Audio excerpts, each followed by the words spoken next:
There have been calls for President Trump to address the nation and appeal for calm. He hasn't done that. He has said the biggest victims of the rioting are peace-loving citizens in the poorest communities, and he will fight to keep them safe.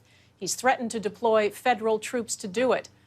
Global's Jackson Proskow is near the White House tonight. Jackson, what's the situation like there now?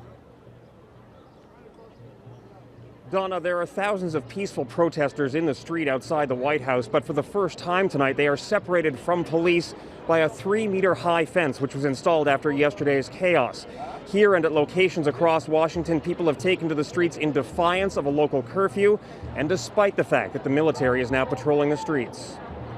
In a preview of what might come to the rest of America, the U.S. military is now patrolling the streets of Washington on orders of the president.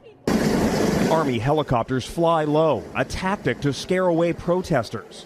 I don't think that the military should be used on the streets of American cities against Americans.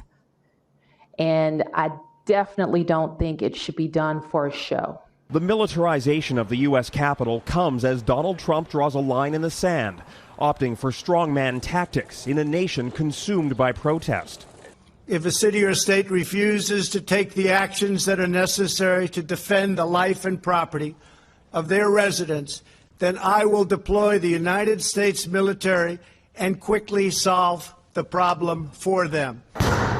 The abrupt escalation came after federal officials moved in with force to disperse peaceful crowds outside the White House Monday. Mr. President. Moments later, the president walked through the freshly cleared streets to stage a photo op at the so-called Church of the Presidents, in a move meant to portray strength. Church leaders who were not told of the visit voiced objections. And held up a Bible as if it were a prop or an extension of his military and authoritarian position, and stood in front of our building as if it were a backdrop for his agenda.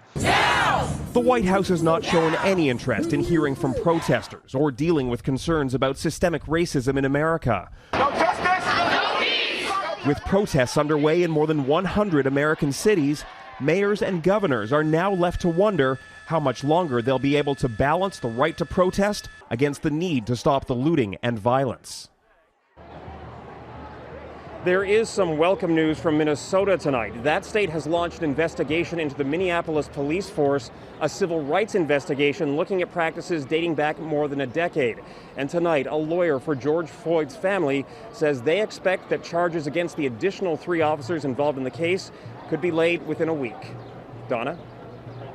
All right, Jackson Proskow near the White House tonight. Thanks, Jackson.